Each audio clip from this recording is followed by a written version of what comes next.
গায়ত্রী দেবী তার পরিবারকে নিয়ে গ্রামে বাস করে। তার পরিবারে ছিল 2 ছেলে 2 বৌমা এবং 2 নাতি নাতনি। আর গায়ত্রী দেবীর আরো একটা ছেলে ছিল যার নাম হলো বিজয়। বিজয়ের বড় 2 দাদা রণজয় এবং সঞ্জয় প্রথম থেকেই চাষের কাজে নিযুক্ত ছিল, তাই তারা গ্রামের মেয়েকে বিয়ে করেই সংসার করতে শুরু করে। কিন্তু বিজয় পড়াশোনাতে ভালো হওয়ায় সে পরবর্তীকালে শহরে গিয়ে চাকরি পায় আর শহরের মেয়েকে বিয়ে করে সে শহরে সংসার পাতে। এভাবেই তাদের সকলের জীবন কাটতে থাকে। একদিন গায়ত্রী দেবীর বড় ছেলে রণজয় তার মাকে বলে, মা, মাম্পির স্কুলে গরমে ছুটি পড়ে গেছে আর মাম্পি বা জেদ করছে ও শহরে ওর ছোট কাকু কাকিমার কাছে যাবে। তাই আমি ভাবছি আমরা সবাই মিলে যদি শহরে যাই তাহলে কেমন হয় বলো তো? আমরা তো আগে কখনো কেউ শহরে যাইও নি। হ্যাঁ রে খোকা, খুবই ভালো হবে। আমারও তো শহরে যাওয়ার প্রথম থেকেই খুবই ইচ্ছা। আর আমার ছোট ছেলে ছোট বৌমা শহরে কিভাবে থাকে, কেমন জায়গায় থাকে, আমাদেরও তো দেখার ইচ্ছে করে। চল এবার গরমের ছুটিতে আমরা বরং শহর থেকেই ঘুরে আসি। এই শুনে বড় বৌমা মেঘনা এবং মেজ বৌমা পিয়ালিও খুবই খুশি হয়।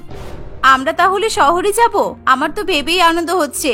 বিয়ের পর থেকে সংসারের চাপে পড়ে আমাদের কোথাও ঘুরতে যাওয়াই হয় না। যাক, শেষ পর্যন্ত আমরা ঘুরতে যাচ্ছি, তাও আবার শহরে। মা, মাম্পির স্কুলে কিন্তু গরমের 1 মাসের ছুটি পড়েছে, তাহলে আমরা সবাই 1 মাস শহরে থেকে আসবো, ঠিক আছে?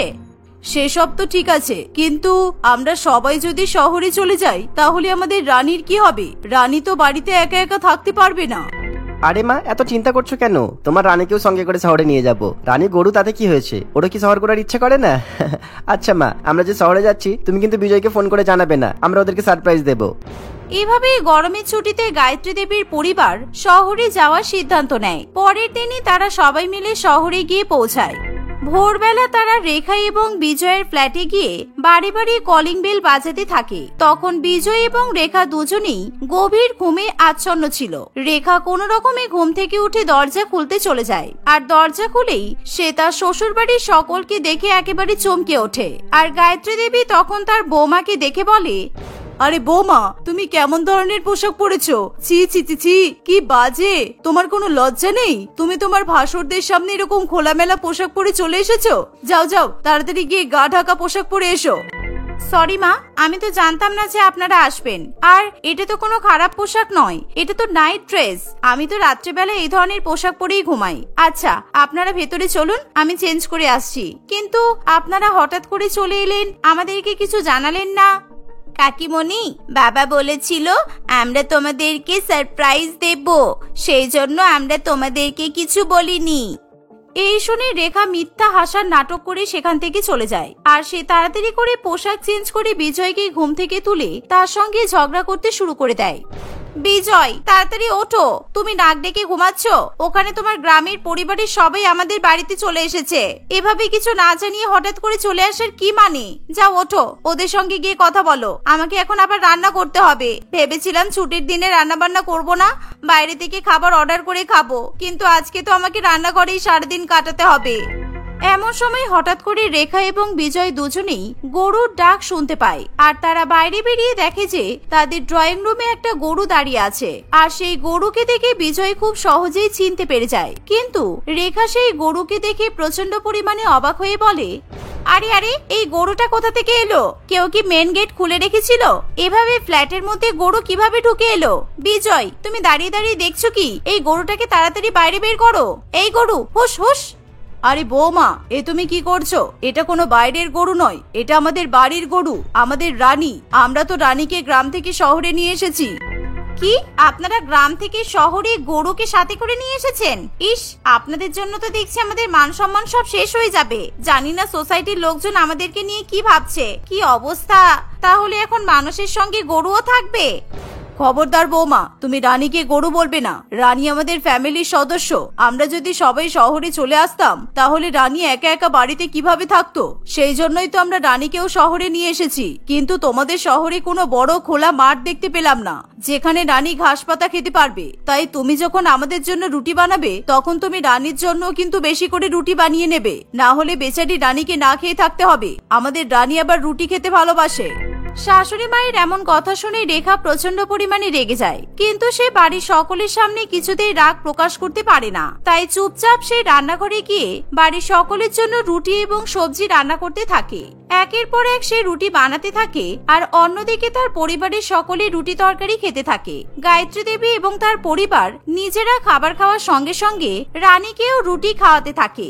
এভাবে রেখাকে সেদিন 200টা রুটি একা হাতে বানাতে হয়, আর এত রুটি বানাতে গিয়ে রেখা পুরোপুরি নাজেহাল হয়ে পড়ে। আমি আর পারছি না বাবা, কোন রকম ভাবে আজকের দিনটা কাটলে বাঁচি। কালকে সকাল হলেই আমি অফিসে বেরিয়ে যাব, আর বাকি ঘরের কাজকর্ম রান্নাবান্না আমার দুই যা দেখে নেবে। আমি আর এদের জন্য খাটতে পারবো না। পরের দিন সকাল হলেই রেখা এবং বিজয় দুজনেই সময়ের আগে অফিসের জন্য বাড়ি থেকে বেরিয়ে যায়। এবার গায়ত্রী দেবী এবং তার পরিবার বাড়িতে তাণ্ডব নৃত্য শুরু করে। তারা গ্রামে যেমন ভাবে জীবন কাটায় সেরকম ভাবে শহরে থাকার তারা চেষ্টা করে। গায়ত্রী দেবী সকালবেলা ঘুম থেকে উঠে জগে করে জল নিয়ে মুখ ধোয়ার জন্য ব্যালকনিতে চলে যায়, আর সে ব্যালকনিতে দাঁড়িয়ে দাঁড়িয়ে ব্রাশ করার পর জল নিয়ে সেখানে দাঁড়িয়ে দাঁড়িয়ে কুলকুচি করে নিচে ফেলতে থাকে। আর এমন সময় সেই বিল্ডিং এর নিচ থেকে রামপ্রসাদ বাবু হেঁটে যায়। গায়ত্রী দেবী তাকে দেখতে না পেয়ে কুলকুচি করে তার মাথায় জল ফেলে দেয়, আর সেই জল রামপ্রসাদ বাবুর মাথায় গিয়ে পড়ে। এই এই জল পড়লো কোথা থেকে? এই উপরে কে আছো? আমার মাথায় কে জল ফেললো? বেয়াদব শয়তান! সকাল সকাল আমি অফিসে যাবো বলে বেরোচ্ছিলাম, আর আমার মাথায় জল ঢেলে দিল।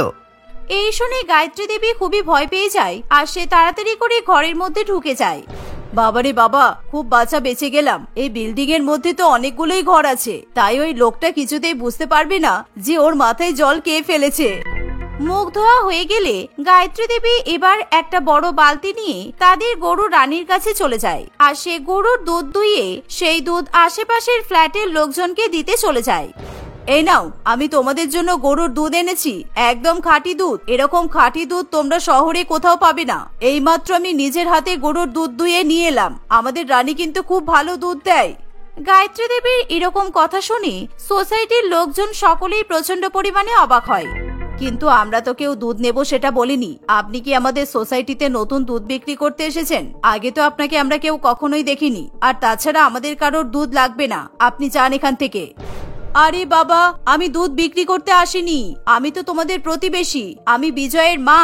আমি গ্রাম থেকে শহরে থাকতে এসেছি, তাই ভাবলাম তোমরা সবাই একই বিল্ডিং এ থাকো, তোমরা তো সবাই একে অপরের প্রতিবেশী, তাই আমি তোমাদের সবাইকে খাঁটি গরুর দুধ খাওয়াতে এসেছি। তোমরা একবার আমার রানীর দুধ খেয়ে দেখোই না, খুবই সুস্বাদু।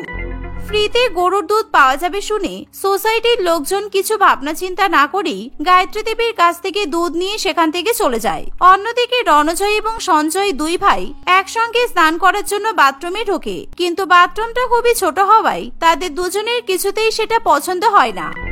ইস, এত ছোট জায়গার মধ্যে কি স্নান করা যায়? গ্রামে আমরা কত সুন্দর পুকুরে স্নান করতাম, আমাদের খোলামেলা জায়গায় স্নান করে অভ্যাস। এরকম ছোট একটা ঘরের মধ্যে ঠিক মতো দাঁড়ানোরই তো জায়গা নেই। এখানে স্নান করবো কি করে বলতো ভাই?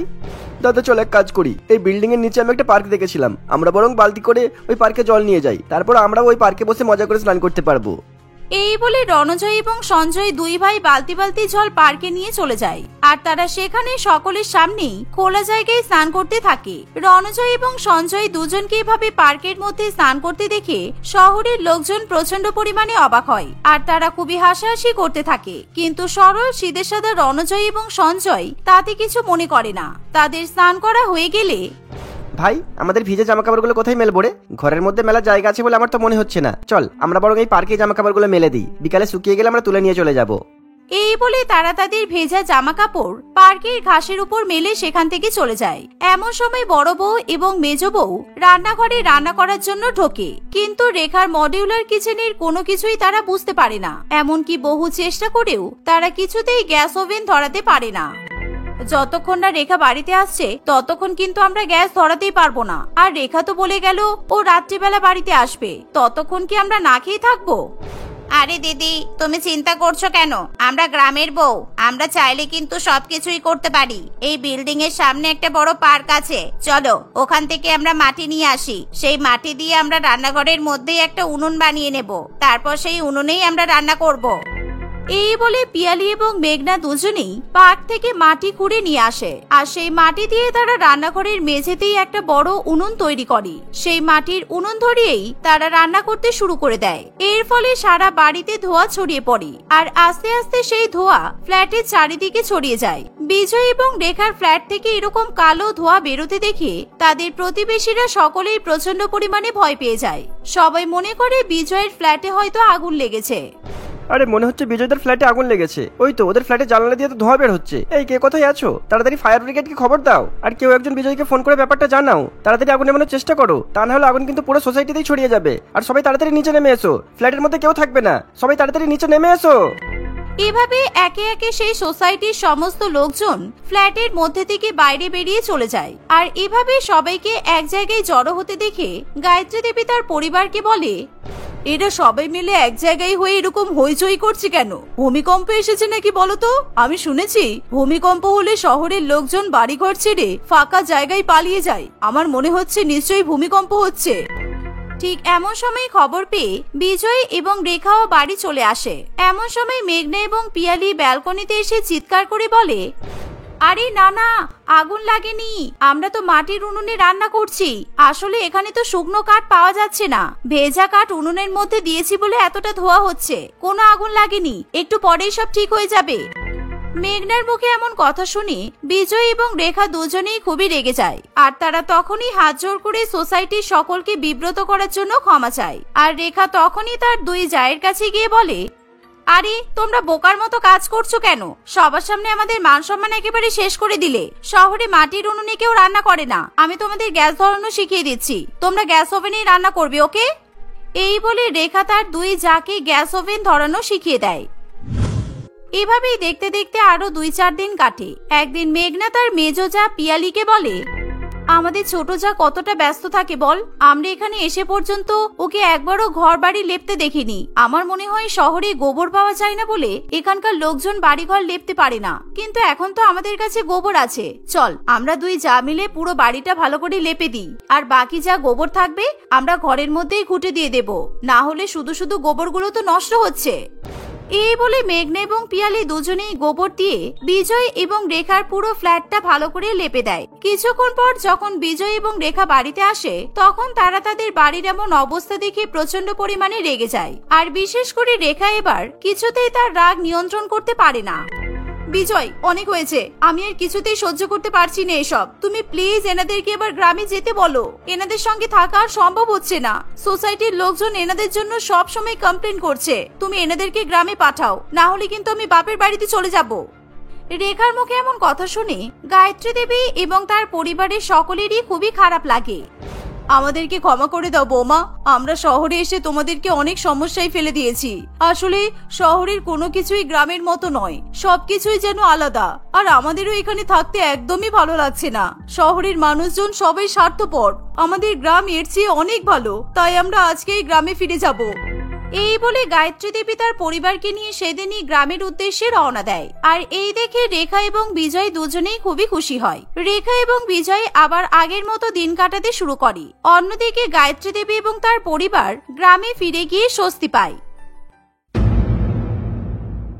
এই বছরের ক্রিসমাসে বনি এবং তার 4 বোন Christmas special Santa Claus dress পরে দিনটা পালন করবে বলে ঠিক করে।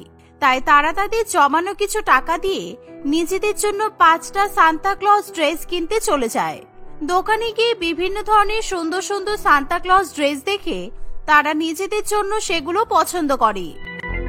দাদা, আমরা এই 5টা সান্তা ক্লজ ড্রেস কিনতে চাই, একটু দরদাম করে দাম ঠিক হয়ে গেলে এই ড্রেসগুলো আমরা নিয়ে নেব। কত দাম এই সান্তা ক্লজ ড্রেসগুলোর? এই সান্তা ক্লজ ড্রেসগুলোর প্রত্যেকটা 2000 টাকা করে দাম আছে। আর এখন বাজারে এই ড্রেসগুলোর খুবই ডিমান্ড। বিশেষ করে তোমরা যে 5টা ড্রেস সিলেক্ট করেছো সেগুলো একেবারে ইউনিক, তাই যদি কিনতে হয় এক্ষুনি কিনে নাও, তা না হলে বিক্রি হয়ে যাবে।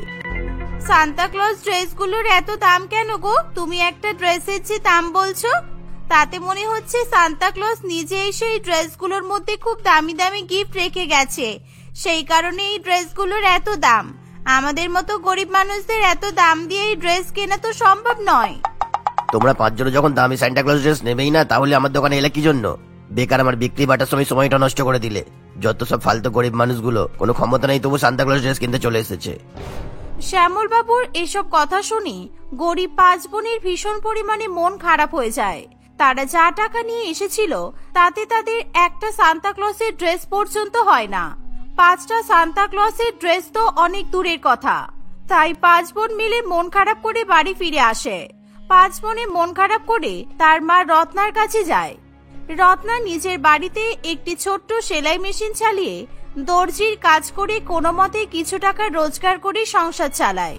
এর ফলে সে সবসময় তার 5 মেয়েকে প্রয়োজনীয় জিনিসপত্র পর্যন্ত কিনে দিতে পারে না। আচ্ছা মা, আমাদের কি ক্রিসমাস পালন করার কোনো অধিকার নেই? আমরা গরিব বলে সবাই আমাদের সাথে এরকম শিয়াল কুকুরের মতো ব্যবহার কেন করে? হ্যাঁ মা, সত্যি দিদি একেবারে ঠিক বলেছে। আমাদের 5 বোনের কবে থেকে ইচ্ছে ছিল আমরা ক্রিসমাসের দিন সান্তা ক্লজের মতো জামা কাপড় পরবো। আর সেই কারণে যখন দোকানে ওরকম আমরা জামা কাপড় কিনতে গেছি তখন আমাদের কাছে অত টাকা ছিল না বলে দোকানদার আমাদেরকে দূর দূর করে তাড়িয়ে দিয়েছে। তোরা 5 জন কত টাকা নিয়ে সান্তা ক্লজের ড্রেস কিনতে গিয়েছিলি শুনি?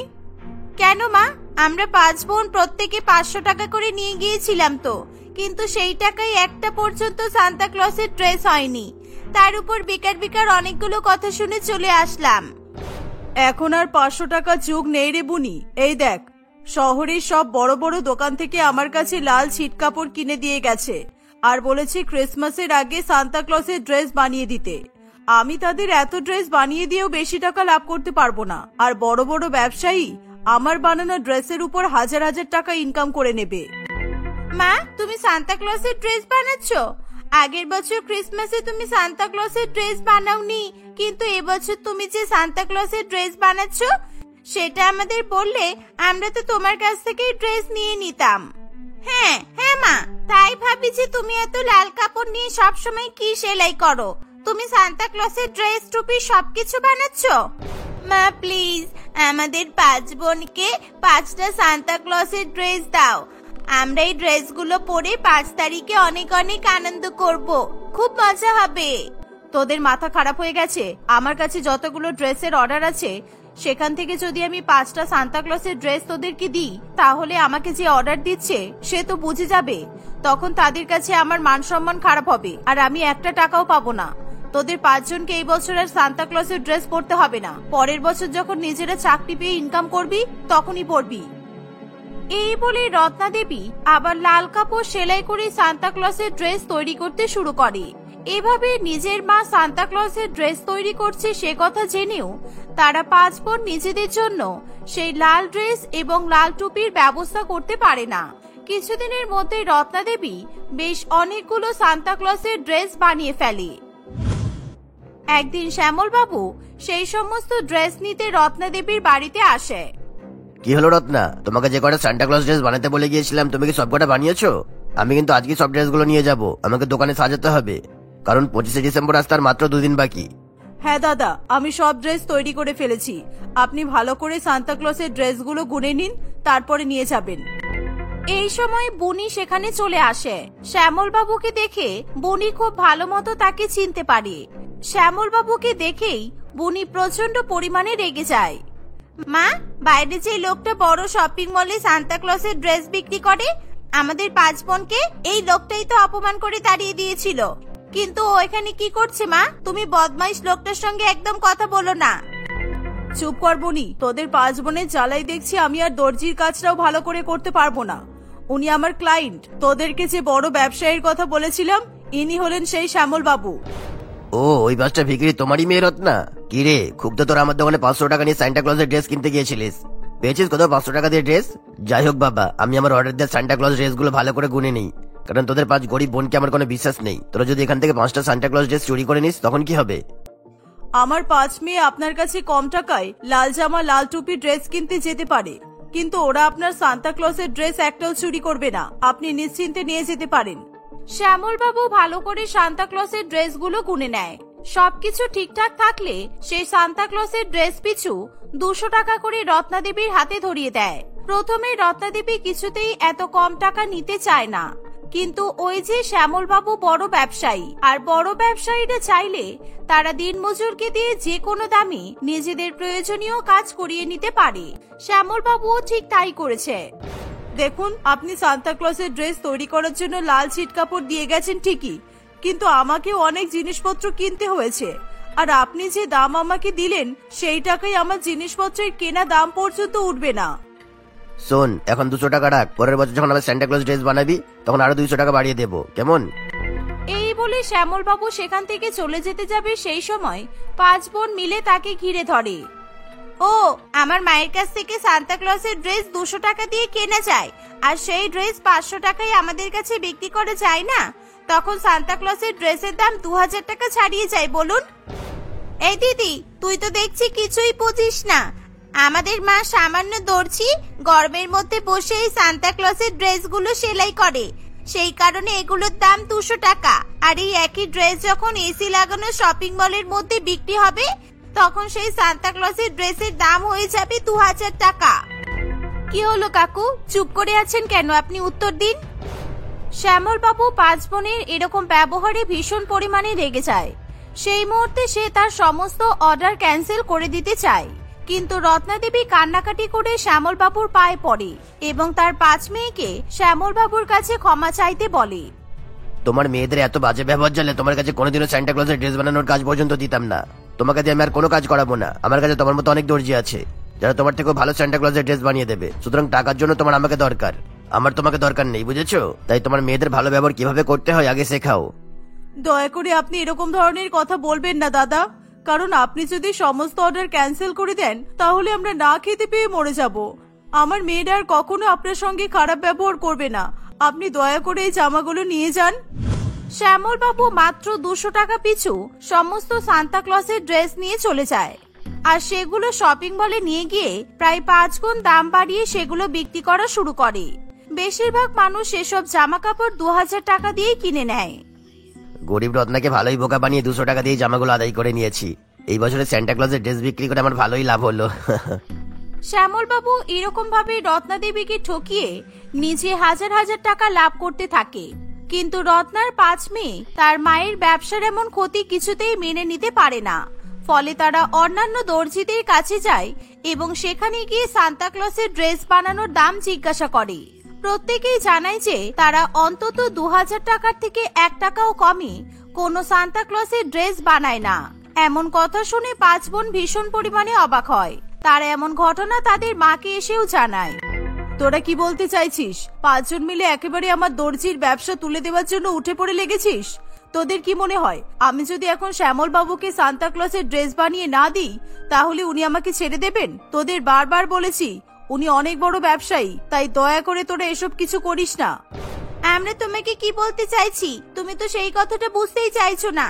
আমরা বলছি যে তুমি সান্তা ক্লজের ড্রেস তৈরি করো, কিন্তু সেই ড্রেসগুলোকে কোনো মলে বা কোনো ব্যবসায়ীকে বিক্রি না করে নিজে বাড়ি থেকে সঠিক দামে বিক্রি করো, তাহলে দেখবে তুমি অনেক টাকা লাভ করতে পারবে। তোরা এই কথাটা যত সহজভাবে বলে দিলি কাজটা ততটাও সহজ নয়। আমি সামান্য দর্জি মাত্র, আর আমার পক্ষে কেবলমাত্র সান্তা ক্লজের জামা বানানো সম্ভব, কিন্তু সেগুলো বিক্রি করা সম্ভব নয়। আমি কোনোভাবেই বিক্রির কাজ করতে পারবো না। তুমি সান্তা ক্লজের জামা বিক্রি করা নিয়ে এত চিন্তা করছো কেন? তুমি শুধু সান্তা ক্লজের জামাগুলো বানাও, সেই জামাগুলো বিক্রি করার দায়িত্ব আমাদের 5 বোনের। আর তুমি বেশি শ্যামল বাবুর কথা চিন্তা করো না। প্রথমে তুমি আমাদের 5 বোনকে 5টা ভালো করে সান্তা ক্লজের জামা বানিয়ে দাও, তারপর তুমি নিজেই দেখতে পাবে আমরা কিভাবে সেগুলো বিক্রি করি। প্রথমে রত্নাদেবী কিছুতেই তার মেয়েদের কথায় রাজি হয় না, কিন্তু 5 বোন মিলে তাকে অনেক জোর করলে শেষ পর্যন্ত সে সান্তা ক্লজের জামা কাপড় বিক্রি করার জন্য রাজি হয়। প্রথমে সে নিজের মেয়েকে 5টা সুন্দর করে সান্তা ক্লজের লাল জামা প্যান্ট এবং লাল টুপি বানিয়ে দেয়। তার সাথে সে বানায় সান্তা ক্লজের গিফট রাখার লাল ঝুড়ি। 5 বোন মিলে তাড়াতাড়ি করে সান্তা ক্লজের ড্রেস পরে নেয় এবং ওই সান্তা ক্লজের ঝুলিতে বাকি জামা কাপড়গুলো ভরে ফেলে। এভাবে তারা সান্তা ক্লজের লাল ঝুলি নিয়ে এবং সান্তা ক্লজের ড্রেস পরে রাস্তায় সান্তা ক্লজের ড্রেসের ব্যবসা করতে বেরিয়ে পড়ে। মাত্র 1000 টাকায় কিনে নিন সান্তা ক্লজের ড্রেস, আর একটা সান্তা ক্লজের ড্রেস কিনলে আর একটা সান্তা ক্লজ একেবারে গিফট হিসেবে পাবেন, একেবারে ফ্রি। বড়দিন আসতে হাতে মাত্র 2 দিন বাকি, তাই বড়দিনের আগে এত সুন্দর অফার দয়া করে কেউ মিস করবেন না, কারণ এই অফার আর বেশি দিন থাকবে না। তাড়াতাড়ি সান্তা ক্লসের ড্রেস কিনে নিন আর গিফট হিসাবে পেয়ে যান আর একটা সান্তা ক্লসের ড্রেস। 5 বোনের এরকম সান্তা ক্লসের ড্রেস পরে জামা কাপড় বিক্রি করার অভিনব পদ্ধতি দেখে সকলে ভীষণ পরিমাণে পছন্দ করে। ফলে তারা সান্তা ক্লসের ড্রেস কেনার জন্য 5 বোনের কাছে চলে যায়। সকলে মিলে ভিড় করে 1000 টাকা দিয়ে 5 বোনের কাছ থেকে সান্তা ক্লসের ড্রেসগুলো কিনে ফেলে। প্রথম দিনই তাদের অনেক টাকা লাভ হয়। তারা রাত্রিবেলা খুশি হয়ে বাড়িতে ফিরে আসে। মা, তোমাকে আমি বলেছিলাম না আমরা ঠিক তোমার তৈরি করা সান্তা ক্লসের ড্রেসগুলো বিক্রি করে দেব। এই দেখো, আজকে আমাদের অনেক অনেক টাকা রোজগার হয়েছে, আর এই টাকাগুলো সম্পূর্ণ তোমার। আর আজকে লোকে সান্তা ক্লসের জামা কাপড় কেনার যে ধুম দেখলাম, তাতে তুমি যদি শ্যামল বাবুকে সান্তা ক্লসের ড্রেস সাপ্লাই করা ছেড়ে দাও, তাহলে তোমার কোনো ক্ষতি হবে না। আমি সত্যি তোদেরকে ভুল বুঝেছি রে। আমি কাল থেকে আর শ্যামল বাবুর জন্য সান্তা ক্লসের ড্রেস বানাবো না, আমি নিজেই এবার ব্যবসা করব। এভাবে প্রত্যেকদিন 5 বোন তাদের মায়ের তৈরি করা সান্তা ক্লসের ড্রেস পরে সেই একই ড্রেস বিক্রি করতে শুরু করে। ধীরে ধীরে শহরবাসী বড় বড় শপিং মল থেকে সান্তা ক্লসের ড্রেস কেনা বন্ধ করে দেয়। তারা 5 বোনের কাছ থেকেই সকল প্রকার ড্রেস কেনে। এর ফলে শ্যামল বাবুর ব্যবসা একেবারে লাটে ওঠে। সে যখন জানতে পারে যে রত্নার 5 মেয়ে এরকম ভাবে তার ব্যবসার ক্ষতি করেছে, তখন সে তাদের ব্যবসা বন্ধ করে দেওয়ার জন্য নানান রকম ফন্দি কষতে শুরু করে। কিন্তু সে এমন কিছু করতে পারে না যাতে 5 বোনে সান্তা ক্লসের ড্রেস বিক্রি করা বন্ধ হয়ে যায়। এভাবে রত্না দেবী প্রত্যেকদিন সুন্দর সুন্দর সান্তা ক্লসের ড্রেস তৈরি করে, আর তার মেয়েরা সেগুলো পরে এক অভিনব ব্যবসার মাধ্যমে অনেক অনেক টাকা রোজগার করে নিজেদের অবস্থার পরিবর্তন ঘটায়।